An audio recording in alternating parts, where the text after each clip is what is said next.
Allahu Akbar, Allahu Akbar. Bismillahirrahmanirrahim. Assalamualaikum warahmatullahi wabarakatuh. Alhamdulillahi rabbil alamin. Wassalatu wassalamu ala ashrafil mursalin wa ala habibina al-mustafa wa ala alihi wa sahbihi wa man tabi'ahu wa nasarahu wa jahada fillahi haqqa jihadih. Amma ba'd. Terima kasih banyak-banyak diucapkan kepada seluruh para penonton Tadabbur Bersama Murabi siri yang ke-10 hari ini pada Khamis, dan seluruh para penonton di Facebook Tadabbur Center. Syukur Alhamdulillah kita bertemu di pagi yang diberkati, ya, pagi 14 Ramadan ya Ustaz. Tak ingat apa. 14 Ramadan Al-Mubarak, dan istimewa hari ini kita akan bersama dengan Profesor Madya Dr. Abdul Aziz Mat Isa dari Universiti Tenaga Nasional UNITEN. Dan Ustaz insya-Allah akan bersama dengan kita mengupas satu topik yang saya kira kita semua ternanti-nanti, iaitulah keagungan Al-Quran. Jadi Assalamualaikum Ustaz Aziz. Waalaikumsalam warahmatullahi. Masya Allah. Tenang ya suara burung-burung berkicauan Ustaz. Alhamdulillah, hiasan pagi. Dan inilah satu-satunya pertemuan kita dengan asatizah yang background dia memang betul-betul mendamaikan jiwa, ya. Flora di belakang yang mudah-mudahan menenangkan kita semua untuk mendengar apa yang bakal Ustaz Aziz kupaskan. Untuk makluman rakan-rakan sidang nonton semua, izinkan saya perkenalkan sedikit biodata Al-Fadhil Ustaz Aziz. Ustaz adalah lepasan Kolej Islam Kelang dan memegang sarjana muda daripada Universiti Al-Azhar Qahirah dalam bidang tafsir, dalam bidang usuluddin. Dan Ustaz juga adalah pemegang sarjana pengajian Islam daripada Universiti Kebangsaan Malaysia, sebelah rumah saya je pun. Dan Ustaz menyempurnakan doktorah ataupun PhD di University of Wales di UK. Dan istimewa pada kali ini kita akan mengambil ayat yang pertama. Saya harap semua bersedia dengan ayat yang pertama, Suratul Kahfi, dan seandainya rakan-rakan penonton ada apa-apa soalan yang mahu diajukan yang relevan dan berkaitan dengan topik, bolehlah diajukan insya-Allah kepada ruangan komen. Jadi tanpa membuang masa, saya mempersilakan Ustaz Abdul Aziz untuk menyampaikan pengisian 30 minit kepada kita semua insya-Allah. Silakan Ustaz. Assalamualaikum warahmatullahi wabarakatuh. A'udzubillahi samii'il 'aliim minasyaitonir rajiim. Bismillahirrahmanirrahim. Alhamdulillahirabbil alamin wassalatu wassalamu ala sayyidil mursalin wa ala alihi wa sahbihi ajma'in. Subhanaka la ilma lana illa ma 'allamtana innaka antal alimul hakim. Wala haula wala quwwata illa billahil aliyil azim. Amma ba'd. Pertamanya, marilah sama-sama kita rafakkan kesyukuran kehadrat Allah Subhanahu wa taala di atas segala nikmat yang dikurniakan bagi kita. Nikmat berada di bulan Ramadan Al-Mubarak, nikmat kehidupan sehingga ke pagi ini, alhamdulillah. Dan juga saya panjangkan ucapan ribuan terima kasih kepada Tadabbur Center, khususnya Fadilatul Syekh Ustaz Syahadi Abdul Rahman, atas kesempatan yang diberikan kepada saya pada hari ini, yang mana biasanya saya menjadi pendengar dan anak murid kepada Ustaz dalam siri-siri daurah Allahu Akbar. Al-Quran di Universiti Tenaga Nasional bersama anak-anak tahfiz di Unit 10. Ya. Alhamdulillah, insya-Allah, mudah-mudahan saki-baki kehidupan yang ada pada kita hari ini merupakan saat-saat indah, peluang-peluang yang terbaik untuk kita sama-sama mentadabbur, melihat, mengkaji khazanah Al-Quran, dan ianya mudah-mudahan menjadi bekalan terbaik bagi kita sebelum bertemu dengan Allah Subhanahu wa taala. Tuan-tuan puan-puan yang dikasihi sekalian, bagi saya ini merupakan satu perkongsian yang ulang kaji semata-mata, untuk sama-sama kita mengingati semula khazanah kandungan Al-Quran, dan barangkali tidak ada sesuatu yang baru yang akan disampaikan di sana. InsyaAllah dalam kesempatan ini kita akan menelusuri keagungan ayat-ayat Al-Quran dari permulaan suratul Kahfi. Walaupun ianya telah banyak diperkatakan oleh para asatizah, namun khazanah ini tidak pernah kering dan tandus. Malah selagi mana digali, semakin banyak khazanah yang kita temui. Sebagaimana para musafir yang terdampar di tengah-tengah padang pasir yang panas, keperitan, kehausan dan dahaga yang mereka alami, ianya akan sampai kepada penghujung bila mana mereka mendapat air, tegukan demi tegukan yang mereka minum, akhirnya mereka puas, hilang dahaga tersebut. Namun penerokaan khazanah Al-Quran ini, ianya tidak akan berkesudahan. Ianya tidak akan kekeringan meskipun penerokaan demi penerokaan itu kita lakukan saban hari. InsyaAllah, sebagaimana yang saya katakan tadi, suratul Kahfi yang akan kita bincang ini sedikit sebanyak mukaddimahnya. Ialah, saya maklum yang barangkali tuan-tuan perempuan semua mahir dah tentang surah Kahfi. Jadi sebagai ulangan, surah Kahfi ini merupakan surah yang ke-18 dan salah satu daripada surah Makkiyah, mengikut pandangan Ibn Kathir. Dan surah ini juga merupakan salah satu daripada 5 buah surah yang terdapat di dalam Al-Quran, yang mana Allah Subhanahu wa taala mulakan surah dengan perkataan Alhamdulillah, atau dimulakan dengan tahmid, puji-pujian. Sebagaimana yang Imam Suyuti katakan, ada 5 surah dan surah Kahfi ini salah satu daripadanya yang dimulakan dengan Alhamdulillah. Barangkali kita tertanya-tanya kenapa Allah mulakan dengan Alhamdulillah di sini. InsyaAllah kita lihat bersama. Jadi dalam surah-surah yang lain, yang 4 lagi, umpamanya dalam suratul Fatihah, Alhamdulillah Rabbil Alamin. Surah Al-An'am, Alhamdulillah alladhi khalaqas samawati wal ardh. Segala pujian bagi Allah yang menciptakan langit dan bumi. Dalam surah Saba, Alhamdulillahilladzi lahu ma fis samawati wal ardh wa ma fil ardh. Segala puji-pujian bagi Allah yang mana memiliki segala-galanya di langit dan juga apa yang ada di bumi. Manakala dalam surah Fatir, Allah mulakan dengan Alhamdulillah Fatiris samawati wal ardh. Juga segala puji bagi Allah yang menjadikan langit dan bumi. Alhamdulillah. Dan biasanya kalau kita lihat dalam kelima-lima surah ini, bila Allah mulakan dengan perkataan Alhamdulillah, ianya akan diikuti dengan perkara-perkara yang besar, perkara-perkara yang hebat. Alhamdulillah Rabbil Alamin, Tuhan sekalian alam. Alhamdulillah Tuhan yang menjadikan langit dan bumi. Alhamdulillah Tuhan yang menurunkan Al-Quran dan sebagainya.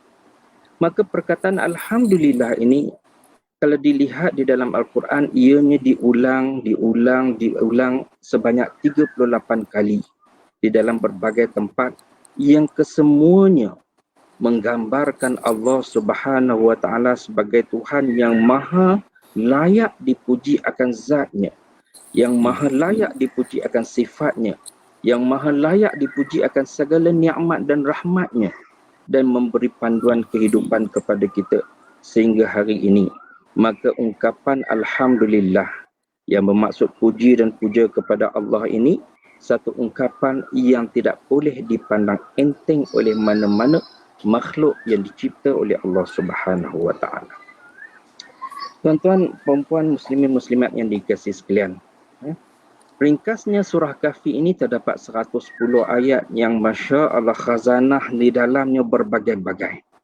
Yang terkenal surah ini dengan cerita-cerita yang lampau, yang menjadi pengajaran bagi kita. Walaupun Syekh Ali Sabuni menyatakan hanya terdapat 3 kisah utama dalam surah Kahfi, tanpa menyenaraikan kisah 2 pemilik kebun itu sebagai salah satu kisah utama, tetapi kebanyakan mufassir yang lain meletakkan bahawa di sana ada 4 kisah yang utama. Kisah Ashabul Kahfi, pemuda di dalam gua Kahfi. Kisah Nabi Musa AS dan Nabi Khidir. Kisah pemerintah Raja yang adil Zulkarnain. Dan juga kisah 2 orang pemilik kebun atau 2 bidang tanah yang disebut oleh Allah Subhanahu wa taala.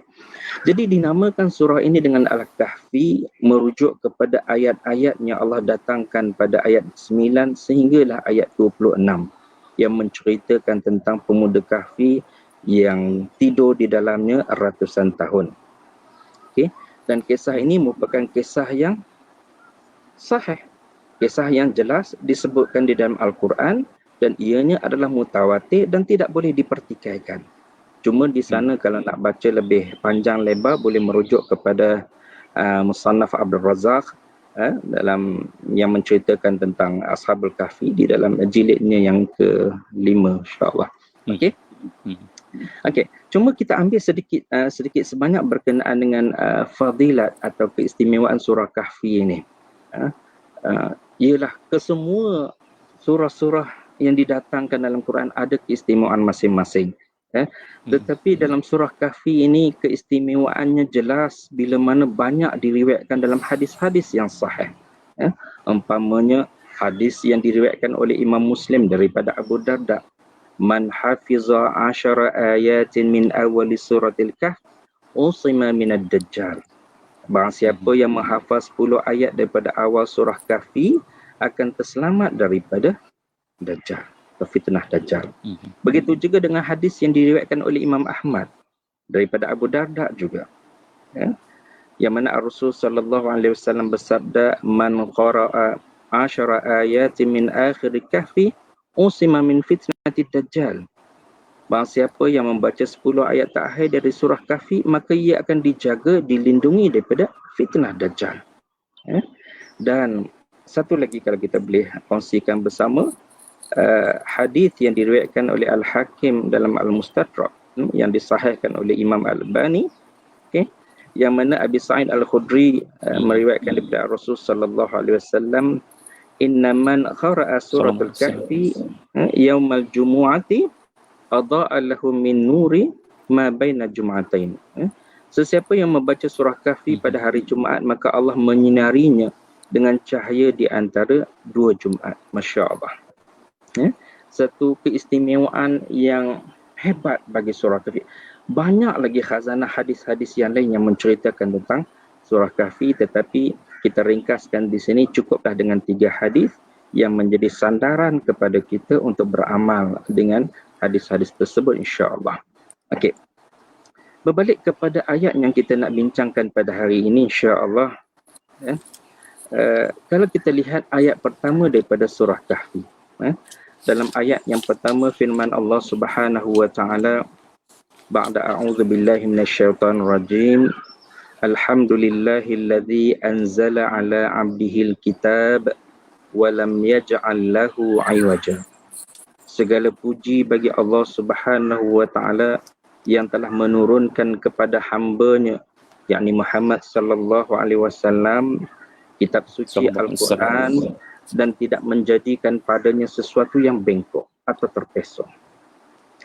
Di dalam kita mengkaji ayat ini, memerhatikan ayat ini, satu ayat yang Masya Allah, dilonggokkan di sana segala khazanah bagi setiap perkataan yang ada di dalam ayat ini. Dan kalau kita boleh lihat bagaimana antara i'jazul Quran. Saya suka tentang i'jazul Quran ini kerana semasa belajar dulu bila syekh yang mengajar di Al-Azhar mengajar madah i'jaz Al-Quran ni, biasanya syekh yang semangat, macam Ustaz Syari juga bila cerita tentang Quran dia semangat, dengan intonasi suara dan sebagainya, semangat. Maka salah seorang syekh almarhum ini, dia bila masuk kelas membincangkan tentang i'jaz Al-Quran, kalau 3 jam lah berdiri depan kelas tu, mensyarahkan satu demi satu, bukan ayat dengan ayat, tetapi setiap huruf, setiap perkataan itu dibincangkan lumat. Menjadikan bila kita belajar i'jaz Al-Quran 3 jam ni tak ada langsung rasa mengantuk dan sebagainya. Tertunggu-tunggu dan ternanti-nanti setiap kalimah yang akan keluar daripada mulut syekh tentang ayat-ayat suci Al-Quran ini. Sampai macam tu. Seronoknya kita belajar i'jaz Al-Quran. Maka dalam ayat yang pertama ini, kalau kita boleh lihat di sana, ada satu perkaitan antara awal surah Kahfi dengan akhir surah Kahfi. Ayat pertama dengan ayat yang ke-110. Kalau boleh dipaparkan, kita boleh lihat di sana bagaimana hubung kait awal surah Kahfi dengan akhir surah Kahfi. Bila Allah sebut Alhamdulillah, segala puji bagi Allah, maka di akhir ayat itu disebutkan siapakah itu Allah. Ilahukum ilahun wahid. Tuhan kamu Tuhan yang satu. Alladhi anzala, yang menurunkan kepada Muhammad itu alladhi anzala. Maka di akhir ayat 110 itu kita lihat Allah datangkan perkataan yuha, diwahyukan kepada kamu. Ayat pertama abdihi, hambanya. Siapa hambanya?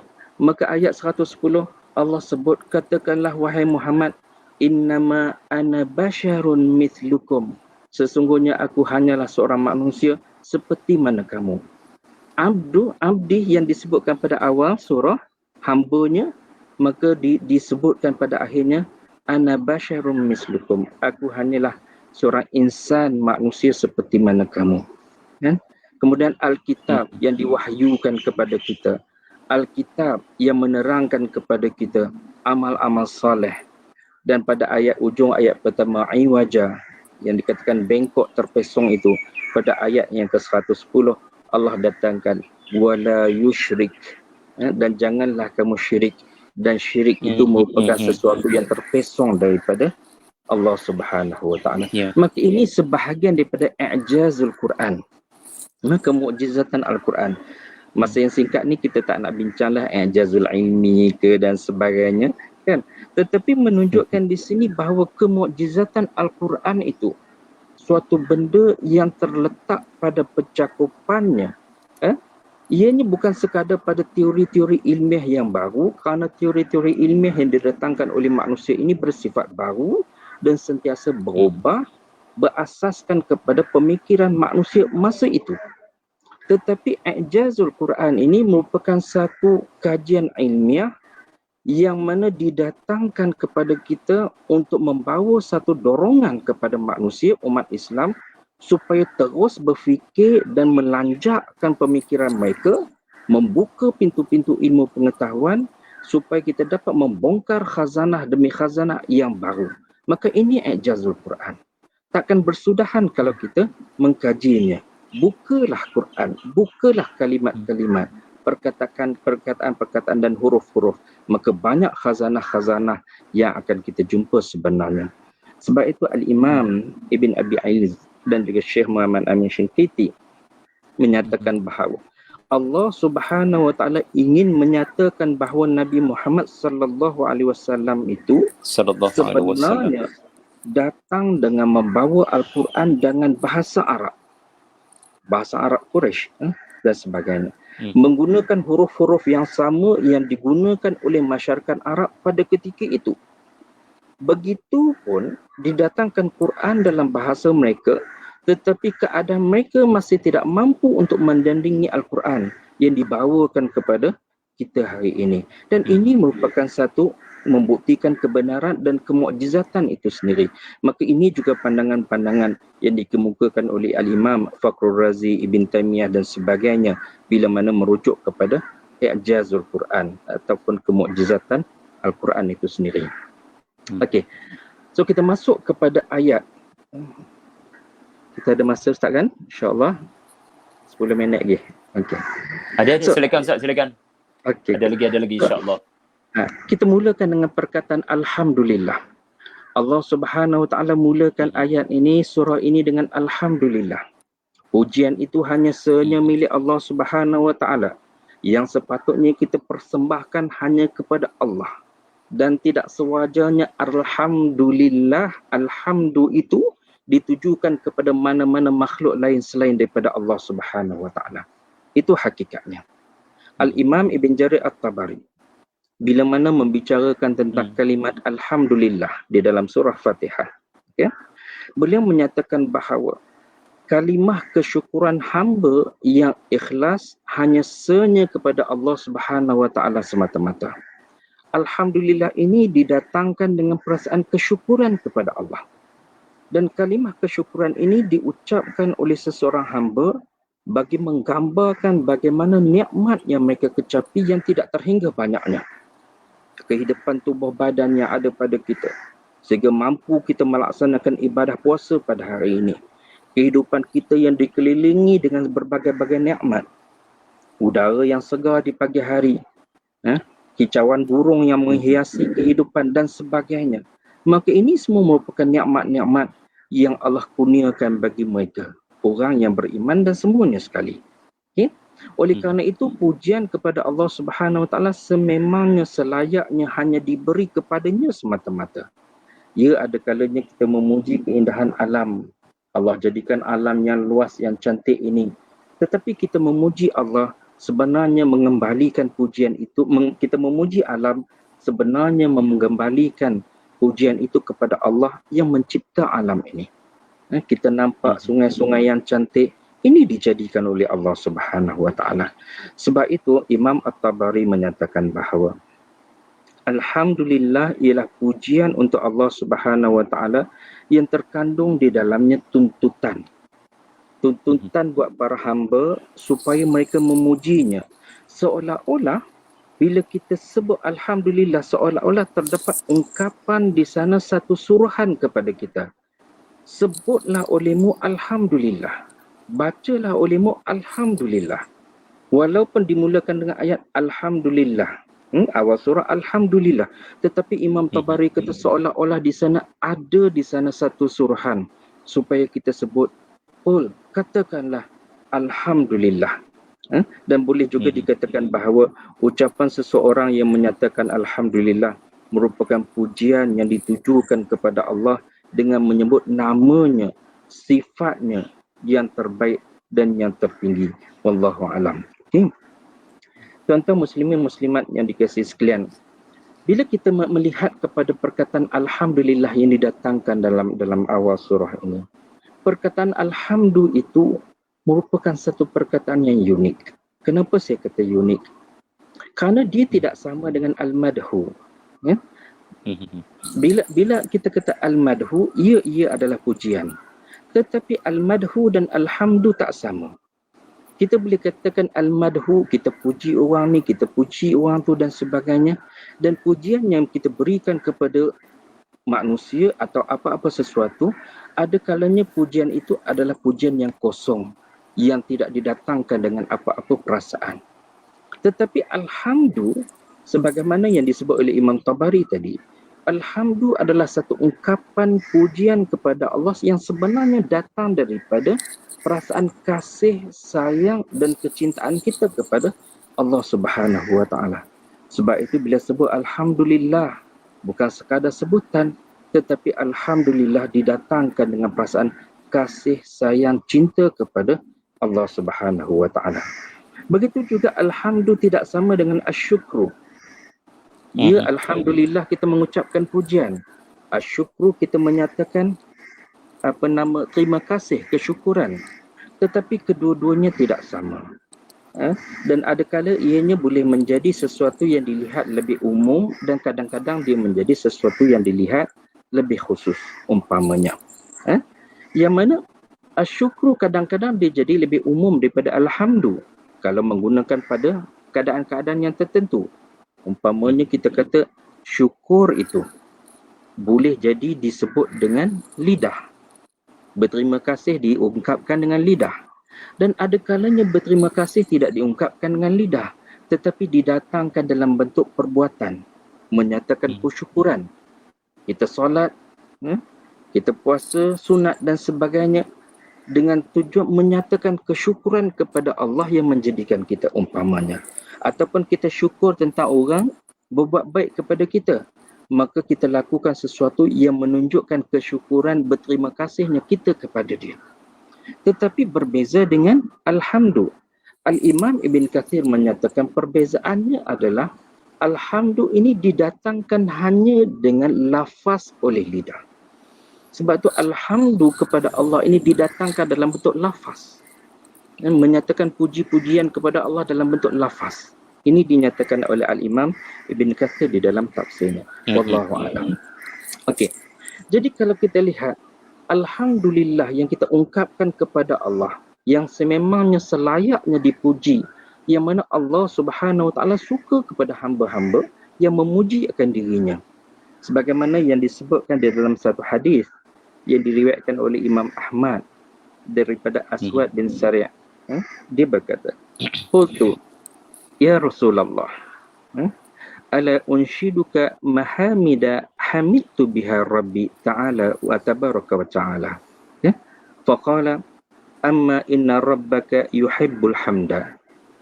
Al-Aswad bin Sari' menceritakan, aku pernah bertanya kepada Nabi SAW, wahai Rasulullah, adakah boleh aku bacakan kepadamu pujian yang biasa aku panjatkan kepada Tuhanku yang maha suci, yang maha tinggi? Nabi SAW menjawab, ingatlah, sesungguhnya Tuhanmu menyukai alhamdu. Sesungguhnya Tuhanmu menyukai akan puji-pujian. Maka sebab itu kita lihat Imam Nawawi umpamanya di dalam kitab Al-Azkar meletakkan di sana bagaimana salah satu adab terbaik sebelum kita berdoa memohon hajat kepada Allah Subhanahu Wa Taala dimulakan dengan alhamdulillah. Ini berdasarkan hadis Nabi sallallahu alaihi wasallam yang diriwayatkan oleh Imam Tirmizi, Ibn Majah dan sebagainya daripada Jabir bin Abdullah.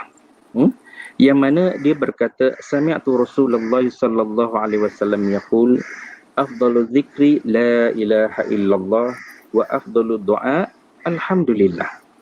Jabir bin Abdullah berkata, aku mendengar Rasul sallallahu alaihi wasallam bersabda, sebaik-baik zikir ialah kalimah la ilaha illallah dan sebaik-baik doa adalah alhamdulillah. Dan hadis ini diperkukuhkan lagi dengan hadis yang lain yang diriwayatkan oleh Anas bin Malik bahawa Rasul sallallahu alaihi wasallam bersabda, ma an'amallahu ala 'abdin ni'matan faqala alhamdulillah illa kana allazi a'ta afdala mimma akhadh. Anas berkata, Rasul sallallahu alaihi wasallam bersabda, tidak sekali-kali Allah memberikan suatu nikmat kepada seseorang hamba lalu hamba yang terima nikmat ini diucapkan alhamdulillah, segala puji bagi Allah. Bila mana diucapkan alhamdulillah, maka Nabi kata melainkan apa yang diberi oleh Allah pahala lebih afdal daripada apa yang diterimanya. Maknanya ungkapan alhamdulillah itu, ganjaran pahalanya itu lebih besar daripada yang nikmat yang diterima tadi dan diucapkan alhamdulillah. Maknanya nikmat itu diikuti dengan ucapan alhamdulillah. Begitu juga dalam satu hadis yang diriwayatkan oleh Abdullah bin Umar radhiyallahu anhuma bahawa Rasul sallallahu alaihi wasallam pernah menyebut kepada sahabat, anna 'abdan min 'ibadillah qala ya Rabb lakal hamdu kama yanbaghi li jalali wa syika wa 'azimi sultan. Hadis ini diriwayatkan oleh Ibnu Majah. Rasul menceritakan bahawa ada satu ketika seorang sahabat ini, seorang hamba Allah ini, dia mengungkapkan ungkapan ya Rabbi lakal hamdu kama yanbaghi li jalali wajhika wa azim sultanik. Wahai Tuhanku, bagi engkau segala pujian sebagaimana yang layak bagi keagungan zatmu dan kebesaran kekuasaanmu. Fa'addalat bil malakain. Maka Nabi kata, kedua-dua malaikat tu merasa satu kesulitan. Falam yadriya kaifa yaktubaniha. Dan masing-masing tak tahu nak tulis macam mana ganjaran bagi ungkapan tersebut. Fasa'ida ila sama, maka naik kedua-duanya ke langit. Wa qala ya Rabbana, wahai Tuhan kami, inna abdaka qad qala maqalatan la nadri kaifa naktubuha. Ya Allah, sesungguhnya hamba-Mu telah ungkapkan satu perkataan yang kami tak tahu macam mana nak tulis ganjarannya itu. Maka Allah Subhanahu Wa Taala kata, Allah Subhanahu Wa Taala dalam keadaan mengetahui apa yang hamba-Nya katakan tadi. Tetapi Allah kata kepada malaikat, madza qala abdi, apa yang diungkapkan oleh hamba-Ku itu. Maka malaikat tadi sebut, yang diungkapkan oleh hamba-Mu tadi, ya Rabbi lakal hamdu kama yanbaghi li jalali wajhika wa azimi sultanik. Maka Allah Subhanahu Wa Taala katakan, uktubaha kama qala abdi hatta yalqani fa ajziyahu biha. Maka Allah kata firman kepada kedua malaikat itu, catatlah olehmu berdua seperti apa yang telah diungkapkan oleh hamba-Ku, sehinggalah dia bersua dengan aku, maka aku akan beri balasan pahala kepadanya. Maknanya catatlah. Menunjukkan bahawa bagaimana Allah suka perkataan alhamdu itu. Perkataan hamdu, segala puji-pujian yang digalakkan bagi kita untuk mengungkapkannya. Justru perkataan alham itu tidak selayaknya lekang daripada kita selaku hamba yang beriman kepada Allah Subhanahu Wa Taala. Setakat tu dulu, kita letak dulu alhamdulillah. Kemudian perkataan Allah Subhanahu Wa Taala. Ini semua merupakan keagungan Al-Quran. Setiap perkataan itu mempunyai maksud yang tersendiri. Setiap perkataan itu membawa kepada kita sesuatu yang Masya Allah, mendekatkan kita lagi, menginsafkan kita bahawa khazanah Quran ini perlu untuk kita gembelingkan bersama dan terokai bersama. Okay.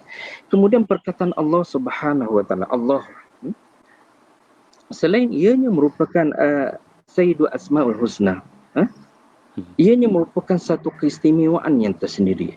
Perkataan Allah kalau dilihat dari segi nahwu sorohnya ada keistimewaan. Kalau dilihat dari segi lafaznya ada keistimewaan. Satu perkataan yang hanya terdiri daripada 4 huruf. Alif, lam, ha.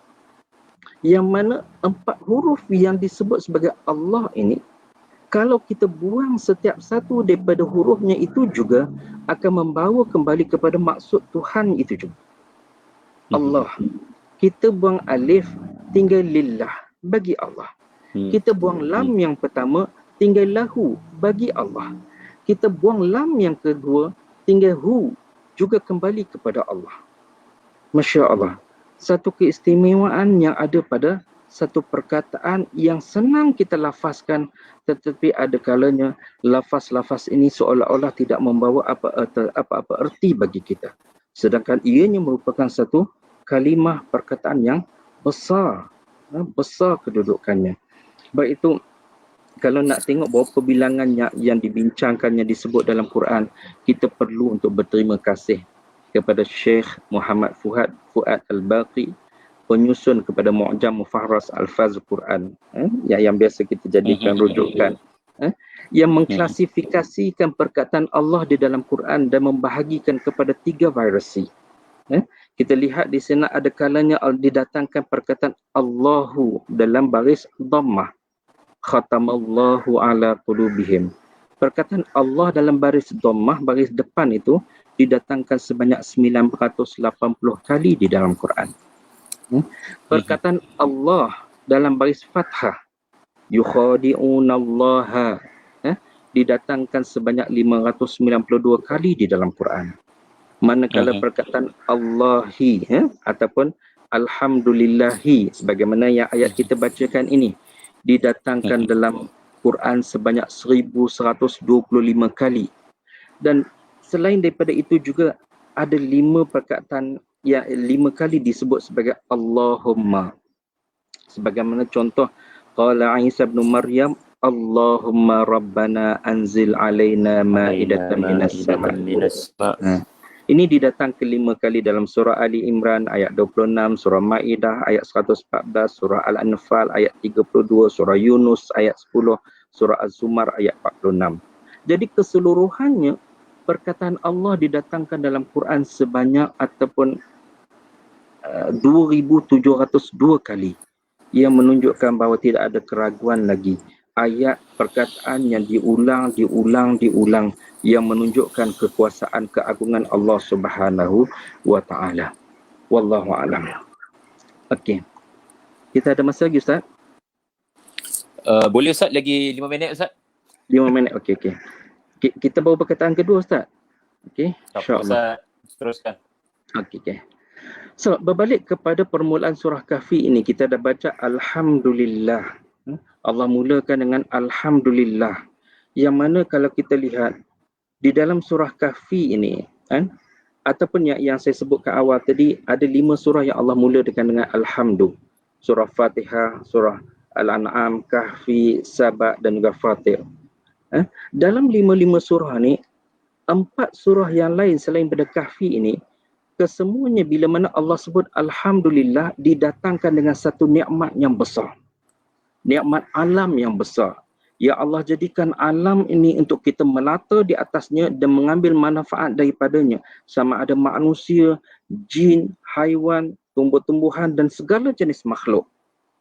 Tetapi di dalam surah Kahfi ini, selepas daripada Alhamdulillah itu, didatangkan dengan satu nikmat yang hanya sahaja boleh dan mampu dinikmati dan dikecapi oleh manusia dan jin, iaitu nikmat Al-Quran. Dalam surah yang lain, nikmat yang lain-lain, segala alam ini boleh dikecapi oleh mereka, segala makhluk. Tetapi dalam surah Kahfi ini, yang mampu dinikmati dan dikecapi oleh makhluk yang mampu berfikir sebagaimana manusia dan jin semata-mata. Okay? Maka sebab itu surah Kahfi ini satu surah yang dahlah dimulakan dengan Alhamdulillah, kemudian membicarakan perkara yang besar, iaitu datangnya Al-Quran yang menjadi satu keistimewaan bagi manusia. Dan di sinilah letaknya satu keperluan. Kenapa perlunya kita adakan tadabbur dan sebagainya. Maka kita berikan satu kredit, satu ucapan terima kasih kepada Tadabbur Center yang membawa manusia untuk sama-sama menerokai khazanah Al-Quran ini, dan khususnya kepada para asatizah di Tadabbur Center yang mewakafkan kehidupan masa mereka membongkar khazanah Quran dan kita dapat mengambil manfaat istifadah daripadanya. Amin ya Rabb. Okey. Amin ya Dan Rabb. kita nakkan bahawa yang diserukan kepada kita adalah mengkaji khazanah ini. Sebab itu Allah nyatakan dalam surah Sad, Kitabun anzalnahu ilaika mubarakun liyadabbaru ayatih wa liyatadzakkara ulul albab. Surah Sad ayat 29. Al-Quran ini adalah sebuah kitab yang kami turunkan kepadamu dan umatmu wahai Muhammad. Kitab yang banyak faedah dan manfaatnya untuk mereka memahami dengan teliti kandungan ayat-ayatnya. Liyadabbaru ayatih. Supaya kita memahami dengan teliti kandungan ayat-ayatnya, dan untuk orang yang berakal sempurna beringat mengambil iktibar daripada ayat-ayat yang Allah turunkan. Begitu juga dalam surah An-Nisa, afala yatadabbaruna al-Quran. Patutkah mereka mengambil sikap tidak mahu memikirkan tentang Al-Quran, tidak mahu tadabbur Al-Quran. Walau kana min indi ghairillah lawajadu fihi ikhtilafan katsira. Ayat 82. Kalaulah Quran itu datangnya bukan daripada sisi Allah, nescaya mereka akan dapati perselisihan yang banyak di dalamnya. Imam As-Suyuti mengingatkan kita bahawa tadabbur merupakan satu perkara yang melibatkan penelitian yang mendalam, yang membabitkan unsur hati. Sebab itu hati kalau rosak, kotor, tidak mampu untuk tadabbur dan mendapat khazanah Quran ini. Hati yang serta-merta tunduk mentaati Allah, hasil tadabbur akan menambahkan iman dan penghayatan amalan. Sebab tu baca Quran satu demi satu perkataannya dan fikirkan sejenak apa yang nak didatangkan oleh Allah supaya ianya menambahkan keimanan dan membawa kepada penghayatan amalan. Sebab itu tadabbur ini menyingkap rahsia, mukjizat dan tuntutan sebenar Al-Quran. Dan sebab itu kita tak gunakan perkataan tadabbur selain daripada Quran. Quran, tadabbur. Selain daripada Quran, kita guna perkataan tafakkur dan sebagainya. Untuk tadabbur, hanya Al-Quran. Wallahu a'lam. Okay. Kemudian kita sambung. Sikit lagi masa dan kita tengok kepada Boleh Ustaz, perkataan yang tafadhal. seterusnya. Tafadhal Ustaz, silakan. Okay, kita dah alhamdulillah, dah selesai. Kemudian kita masuk frasa yang seterusnya, allazi anzala ala abdihil kitab, yang menurunkan kepada hambanya kitab Al-Quran. Bila Allah datangkan perkataan anzala ala abdihil kitab, yang menurunkan kepada hambanya Quran. Quran ini diperturunkan kepada hambanya. Quran ini didatangkan, diperturunkan. Kalau kita faham makna perturunkan, dibawa itu, diperturunkan dengan perantaraan Zamakhsyari dan sebagainya dalam Al-Itqan fi Ulumil Quran, Al-Burhan fi Ulumil Quran menyatakan diturunkan biwasitati Jibril alaihissalam, dengan perantaraan Jibril alaihissalam, diperturunkan dengan makna satu perhiasan yang sangat cantik, diperturunkan, dibawa dan dipersembahkan, diberikan. Bukan turun saja-saja, tak. Tetapi Quran ini diperturunkan kepada hambanya. Dan bila kita bincang perkataan hambanya di sini, Masya Allah, Allah Subhanahu Wa Taala memulakan surah ini dengan memuji akan dirinya. Kemudian membuat satu perakuan bahawa Nabi Sallallahu Alaihi Wasallam ini adalah hambanya. Satu perakuan yang hebat. Satu perakuan yang Masya Allah. Kalau kita kata macam ni lah, kalau kita melihat hamba dalam konteks manusiawi, kita melihat itu sebagai perkara yang lekeh, yang hina. Dia hamba aku, dia buat semua ikut arahan aku. Tetapi hamba dalam kedudukan Allah Subhanahu Wa Taala tak sama dengan kedudukan manusia. Hamba dalam kedudukan Allah menunjukkan betapa seseorang itu begitu hampir dan dekat dengan Tuannya. Tambah-tambah Tuhan yang menjadikannya. Ini kedudukan hamba di sisi Allah. Ini kedudukan hamba. Sebab itu tak sama kedudukan hamba dengan kita pada pandangan manusia. Sebab itu satu ketika zaman Ali Pasha, bila dia menjadi Perdana Menteri Mesir. Masa tu Mesir pun ada raja dia. Saya tak ingat apa nama syekh tu, ulama besar pada ketika itu. Dia rapat dengan Perdana Menteri Ali Pasha. Satu hari Ali Pasha kata, "Ya Syekh, besok aku nak pergi bertemu dengan raja, nak pergi menghadap dengan raja. Ada tak apa-apa yang engkau nak sampaikan? Ada apa-apa tak nak minta? Boleh aku sampaikan kepada raja?" Maka Syekh menjawab, "Wahai Ali Pasha, wahai Perdana Menteri, aku tak ada apa-apa nak minta daripada raja. Tetapi Perdana Menteri Ali Pasha, sekiranya kalau kamu ada apa-apa yang nak sampaikan kepada Allah, beritahulah, nanti aku sampaikan kepada Allah." Menunjukkan bagaimana kedudukan seorang hamba itu. Bila mana dia begitu hampir dengan Allah Subhanahu Wa Taala, interaksinya dengan Allah Subhanahu Wa Taala, maka dengan itulah kita katakan pemilihan perkataan yang tepat di sini.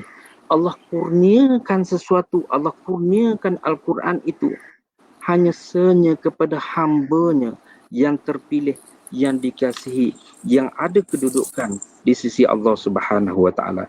Maka sampai kepada ayat ini, frasa ini kita lihat ayat ini daripada awal, alhamdulillahillazi anzala ala abdihil kitab, mempunyai tiga perkara pokok yang besar. Alhamdulillah merujuk kepada Allah Subhanahu Wa Taala. Abdihi merujuk kepada Rasul sallallahu alaihi wasallam. Al-Kitab merujuk kepada kitab yang diturunkan oleh Allah Subhanahu Wa Taala. Okey. Macam mana Ustaz? Alhamdulillah. So okey, kita stop setakat ni dulu Ustaz. Wajan Ustaz. Last kali kalau boleh. Okey. Sikit boleh, lagi Ustaz, boleh Ustaz. So permintaan. Okey. So sebelum kita masuk imaja, perkataan abdihi tu sekali lagi saya nak sebut. Allah Subhanahu Wa Taala sifatkan di dalam Al-Quran perkataan ibad ini, hamba ini, dalam tiga keadaan. Pertama, dalam surah ini, surah Kahfi, Allah sebut Nabi Muhammad itu sebagai abdihi dalam surah Kahfi ketika mana Allah turunkan Al-Quran. Yang kedua, ketika mana Allah beri pembelaan kepada Nabi SAW, sebagaimana dalam surah Baqarah ayat yang ke-23, wa in kuntum fi raibin mimma nazzalna ala abdina. Ya, Allah pertahankan membela Nabi daripada gangguan musyrikin Quraisy itu, mimma nazzalna ala abdina, diturunkan Quran ini kepada hamba kami. Satu lagi pengiktirafan kepada Nabi SAW. Dan yang ketiga, abdi juga disebut dalam surah Al-Isra ayat yang pertama. Subhanalladzi asra bi abdihi lailan minal masjidil haram. Maha suci Allah yang menjalankan hambanya.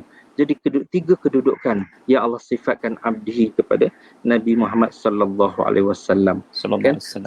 Sebab itu satu syair Arab ada menyebut, kan, bila mana kecintaan seorang kepada Tuhannya, apa dia sebut? La tad'uni illa biya abdaha fa innahu ashrafu asma'i. Janganlah kamu panggil aku melainkan dengan sebutan hambanya, kerana sesungguhnya ia adalah namaku yang paling mulia. Itu syair Arab. Bila mana dia suka dengan ungkapan tersebut. Kemudian iwaja. Kita skip abdihi, kita skip kitab. Ada banyak skip Ustaz, masya-Allah. Okey, kita ambil perkataan yang akhir.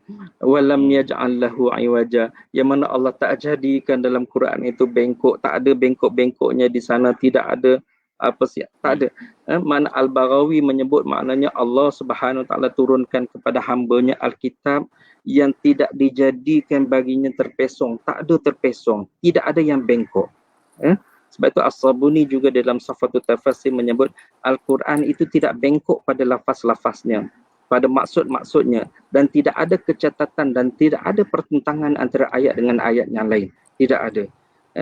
Sebab itu ini merupakan keindahan Al-Quran. Apa yang dibawa oleh Al-Quran adalah hidayah. Quran disebut sebagai mubin, yang menyatakan dengan jelas, tidak ada bengkang-bengkok. Quran dinamakan dengan Al-Furqan, yang membezakan baik dan buruk. Tidak ada bengkang-bengkok.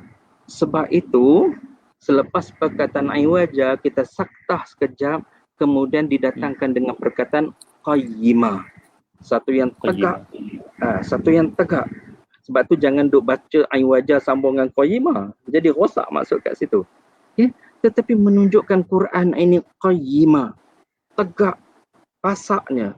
Pasti yang membezakan baik buruk dan sebagainya. Wallahu a'lam bissawab. Minta maaf terpaksa skip beberapa perbincangan yang lain. Terima kasih Ustaz. Sama-sama, jazakallahu khairan kathira. Saya sebenarnya keberatan sangat-sangat nak bagi tahu pada Ustaz agar berhenti seketika sebab bukan tabiat untuk kami murid-murid ni menghentikan ucapan guru-gurunya sama sekali. Tetapi kerana rasa beramanah kepada rakan-rakan juga yang menonton yang mempunyai barangkali soalan mahu diajukan. Jadi keistimewaan segmen ini adalah kita bagi ruang Ustaz kepada rakan-rakan penonton untuk berinteraksi. Walaupun sebenarnya apa yang telah dilakukan oleh Ustaz Abdul Aziz tadi, itulah apa yang disebut sebagai tafsir tahlili Ustaz. Pentafsiran Al-Quran dengan sangat teliti, memberikan hak yang sepatutnya kepada setiap kalimah. Dan kalau satu ayat katakan hampir 1 jam, 110 ayat, sekurang-kurangnya 110 jam. Jadi saya sangat mengharapkan apa yang telah disebut oleh Ustaz Abdul Aziz tadi membuka fikiran kita semua, ya, betapa setiap ayat itu ya sangat besar maknanya, apatah lagi jika diperahalusi dari sudut kalimah. Maka janganlah terlalu tergesa-gesa dan gopoh ya membaca Al-Quran. Saya masih ingat ya masa kecil-kecil kita diajar oleh orang tua kita untuk tunjuk Quran tu dengan jari telunjuk. Ya, tunjuk Quran dengan jari telunjuk. Bila kaji Quran ni baru faham apa rasional orang-orang tua kita. Seolah-olah orang-orang tua kita ni walaupun mereka tak sebut, tapi kita faham setiap kalimah tu ada haknya. Kamu faham ke tidak setiap kalimah itu? Jadi Ustaz tadi menghuraikan pada kita ya tidak pendek dan tidak sedikit ya, alhamdulillah, Allahnya, anzalanya, dan tu pun saya terpaksa minta Ustaz skip yang tidak sepatutnya saya lakukan lah. Tapi istimewanya segmen ini kita bagi ruang lah kepada rakan-rakan penonton untuk mengajukan soalan. Saya dapati ada dua soalan Ustaz. Kita ambil yang pertama terlebih dahulu yang relevan dengan topik. Apakah pandangan Profesor Madya Abdul Aziz mengenai pentafsiran terhadap huruf-huruf dalam Al-Quran? Soalannya refer kepada basmalah. Tapi boleh jadi juga pentafsiran Al-Quran dengan merujuk kepada tafsir huruf. Huruf itu sendiri. Contohnya huruf ba yang ada maksud tertentu ataupun keistimewaan tertentu. Pandangan Ustaz? Wallahu alam, bagi saya yang paling layak nak jawab soalan ni Fadilatul Syekh Ustaz Syahari sendirilah. Allah Akbar. Cuma kita boleh kongsikan di sini bila membincangkan tentang kalau nak tafsir huruf dan sebagainya, pertama kena lihat kepada tafsir keseluruhan terlebih dahulu. Kan? Melihat kepada keseluruhan terlebih dahulu. Kemudian kalau nak perincikan di sana, perlu difahami bahawa bukan selalunya setiap huruf yang ada pada kedudukan ayat itu membawa maksud yang sama. Ada kalanya membawa kepada maksud yang berlainan. Umpamanya, macam tadi huruf ba, ataupun kadang-kadang fa, ataupun summa umpamanya. Kan? Kalau dalam keadaan biasa, perkataan summa, apa English kata apa? Conjunctive article, yang menghubungkan. Jadi, summa kemudian, ataupun fa maka. Kan? Dalam kedudukan ayat-ayat yang biasa, ia difahami maka dan sebagainya. Tetapi kalau kita melihat kepada satu-satu proses, ada kalanya dia membawa maksud yang agak berbeza. Contoh dalam surah Al-Mu'minun, kan, dalam proses kejadian manusia, daripada nutfah kepada alaqah kepada mudghah, ada kalanya Allah guna thumma, ada kalanya Allah gunakan fa. Penggunaan di sini perlu diperhatikan elok-elok kerana penggunaan perkataan fa dan thumma dalam proses kejadian manusia, ianya membawa maksud kepada rapid progression. Yang mana kalau fa itu rapid progression without delay. Kalau thumma rapid progression with delay. Kan jadi perkataan huruf-huruf ini kalau nak guna kena tengok kedudukan lain membawa kepada implikasi yang lain. Wallahu a'lam.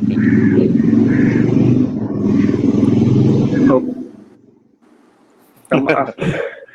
Tak ada masalah Ustaz. Pergi beli barang kot Ustaz. Saya kira jawapan Ustaz ringkas tetapi bernas. Dalam perkataan saya pada apa yang Ustaz terangkan, mohon betulkan Ustaz kalau saya tersalah. Setiap huruf di dalam Al-Quran seperti huruf ba, seperti tadi huruf fa, mempunyai implikasi dan implikasi itu memerlukan kepada kita masuk dalam satu ruang, dalam satu bidang, iaitulah bidang bahasa Arab. Kerana Al-Quran telah diturunkan dalam bahasa Arab. Kadang-kadang ba itu ada maksud meminta pertolongan, ba al-isti'anah. Kadang ba itu tidak bermaksud meminta pertolongan tetapi ba yang bermaksud. So ada perbahasan, ada perbincangan di situ. Maka mudah-mudahan soalan daripada saudara Yusuf Amiruddin tadi terjawab sedikit lah mudah-mudahan. Memang ada implikasi. Dan ada juga yang kata mereka pernah dengar huruf ba pada basmalah ada 8 huraian. Yang mana tidak perlu pelik saya kira kerana memang dalam tafsir memang dibahaskan huruf jar ni dia ada pelbagai implikasi. Maka konteks ayat itu menentukan ba itu digunakan pada maksud apa. Hatta Ustaz. Soalan kedua Ustaz. Silakan Ustaz. Hatta ada tesis PhD yang mengkaji tentang huruf saja. Huruf waw dalam Quran, huruf ba dalam Quran. Ada tesis PhD. Tesis PhD mengenai huruf waw. Allahu Akbar. Tidak semua waw ataf Ustaz kan? Tidak semua waw qasam. Wow, ada pelbagai implikasi. Jadi valid lah kalau ada tadi berkongsi dia pernah dengar ba itu ada 8 huraian. Itu adalah dunia bahasa Arab lah tu. Iya. Tetapi kalau ditafsirkan dalam bentuk isyari-isyari, maka itu memerlukan dawabit lah. Maknanya ini ba ni mengisyaratkan ini, ba ini dia kena tengok bertepatan ke tidak dengan kaedah-kaedah kebahasaan tu lah. Ustaz, kalau tidak keberatan, kita ada soalan yang kedua. Saya kira menarik. Daripada saudara Kamal Daud, ya. Kita banyak mendengar orang-orang kafir yang memeluk Islam dengan hanya mendengar beberapa potong ayat sahaja, seperti kisah Umar Al-Khattab. Bagaimana kita menyingkap perkara ini sedangkan dalam hati mereka tadi masih ada kekufuran, sedangkan ada yang sudah Islam seperti kita tetapi tidak mengambil pandangan peringatan dari Al-Quran yang mereka sendiri membacanya. Mohon komen Ustaz dalam isu ini. Dan kalau saya boleh tambah jugalah Ustaz, ada juga yang bertanya, bukan bertanya, memberikan pandangan Ramadan ni kita kena banyakkan tadarus, tadabbur bulan lain. Tadarus banyakkan. Tadabbur ni boleh buat bulan lain. So tadarus ni kena banyak buat di bulan Ramadan. Mungkin Ustaz boleh komen. Silakan Ustaz. Okey, Allahu Akbar. So yang pertama, kalau kita lihat bagaimana orang kafir yang boleh tersentuh jiwanya dengan Quran. Tadi contoh Umar Al-Khattab. Kalau kita kenal salah seorang profesor yang disebut Profesor Keith Moore. Profesor Keith Moore ini yang mengkaji tentang kejadian manusia selama 30 tahun. Dalam bidangnya perubatan, dia mengkaji kejadian manusia selama 30 tahun.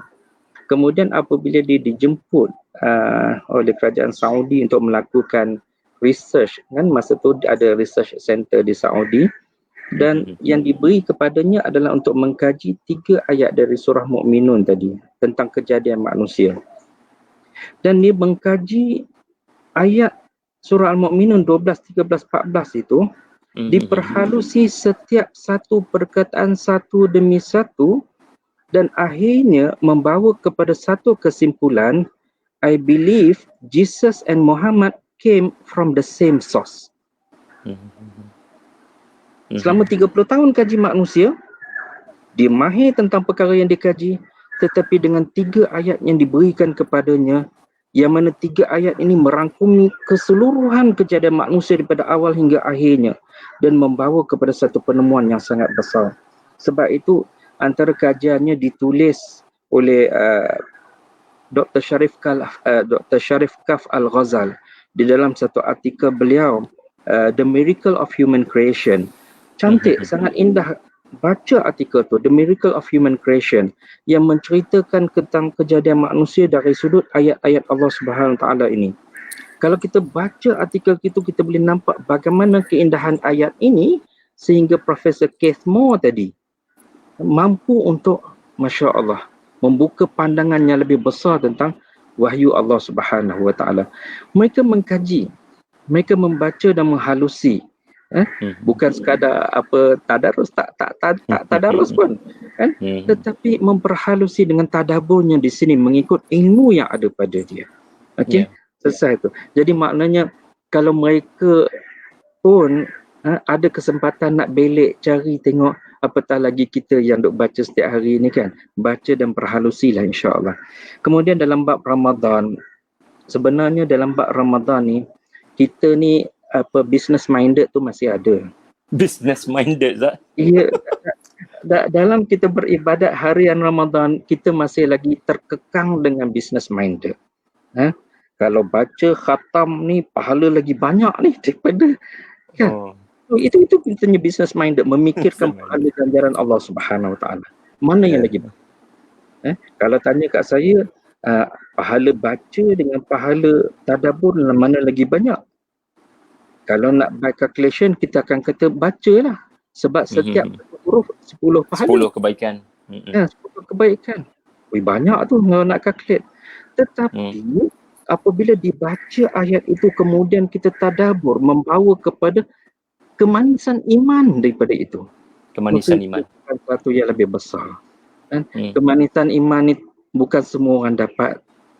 Tetapi bila mana ditadabbur, ada cetusan di dalam diri dia. dibaca-baca, ya Allah seronoknya ayat ni. Itu tanda-tanda kemanisan iman. Kan? Maka Ramadan ni cuba balance lah. Balance. Yelah, yang puluh nak khatam tadarus tu satulah, tetapi cuba balance. Ambillah petikan-petikan ayat. Sebab itu bagi saya, kena bagi kredit kat Ustaz Syahri ni dengan program-program yang macam ni, Masya Allah. Cemburu ke ni? Tak ada Ustaz. Bekerjasama sahaja, jalinkan hubungan dengan Prof Madia, dengan asatizah di universiti. Kami tak ada apa Ustaz, melainkan cuba nak jadi perantara agar masyarakat dapat berkenalan dengan asatizah dalam bidang Quran, insya-Allah. Saya kira rakan-rakan yang menonton tiada lagi sebarang persoalan. Mudah-mudahan semua yang mempunyai soalan sudah menyatakan di ruangan komen. Kita ada hampir 250 orang menonton secara live Ustaz pada pagi ini, alhamdulillah. Terima kasih pada semua yang menonton. Dan ada yang juga mengharapkan agar perbincangan mengenai Suratul Kahfi daripada Ustaz Abdul Aziz ini dapat dilanjutkan lagi pada masa akan datang. Ya, kerana pendekatan analisis kalimah itu adalah satu pendekatan yang susah nak jumpa kat tempat lain, Ustaz. Yalah, barangkali kerana sumber rujukan yang barangkali terbatas di luar sana. Jadi saya memberikan ruang untuk Ustaz buatkan kata-kata terakhir ataupun pesanan terakhir Ustaz kepada rakan-rakan penonton. Silakan. Okay, bismillahirrahmanirrahim. Sekali lagi terima kasih banyak kepada Fadilatul Syekh Ustaz Syahri atas kesempatan ini. Dan untuk makluman bersama, ini merupakan kali pertama sebenarnya saya terlibat dengan program-program macam ni. Dan memang saya bukan penceramah dan sebagainya, dan terima jemputan pun atas perasaan malu dan hormat kepada Ustaz Syahri yang banyak membantu kami di Unit 10. Dan saya ambil kesempatan ini mengucapkan selamat menunaikan ibadah Ramadan yang bakinya masih ada di kita. Maka barangkali baki yang ada ini merupakan peluang yang terbaik bagi kita untuk mendapatkan fadilat Ramadan, insya-Allah. Dan mudah-mudahan Allah Subhanahu Taala golongkan perbuatan kita, aktiviti kita pada hari ini sebagai dicatatkan sebagai amal soleh bagi kita. Wallahu alam. Wallahu alam. Terima kasih sekali lagi pada Ustaz Abdul Aziz. Saya ingin sebutkan satu perkara yang sangat penting saya belajar daripada Al-Fadhil Ustaz tadi, iaitulah mindset alhamdulillah. Ya, hiduplah ya sepanjang masa dengan menghargai apa yang Tuhan beri dan bukan mengejar-ngejar apa yang Tuhan belum beri. Kalaulah semua orang yang membaca Suratul Kahfi, ya hidupnya sentiasa berpegang dengan kalimah yang pertama dalam Suratul Kahfi ini, maka kita akan dapat mengurangkan ya manusia-manusia yang hanya mengeluh sahaja hidupnya, yang hanya mempunyai cita-cita dan angan-angan yang panjang, ya, tetapi lupa kepada kesyukuran kepada apa yang Allah Taala kurniakan. Terima kasih kepada semua yang menonton. Terima kasih Al-Fadhil Profesor Dr. Abdul Aziz di atas masa yang telah diberikan. Moga ada rezeki bertemu lagi di masa akan datang Ustaz, insya-Allah. Wallahu alam. Kita tangguhkan ya dengan tasbih kafarah dan surah wal asri. Subhanakallah bihamdik. Wa la ilaha illa anta wa astaghfiruka wa atubu ilaik. Bismillahirrahmanirrahim. Wal asri innal insana lafi khusrin. Alladzina amanu wa amilus salihat wa tawassaw bil haqq wa tawassaw bis sabri. Walhamdulillahirabbil alamin. Assalamualaikum warahmatullahi wabarakatuh. Waalaikumsalam warahmatullahi wabarakatuh.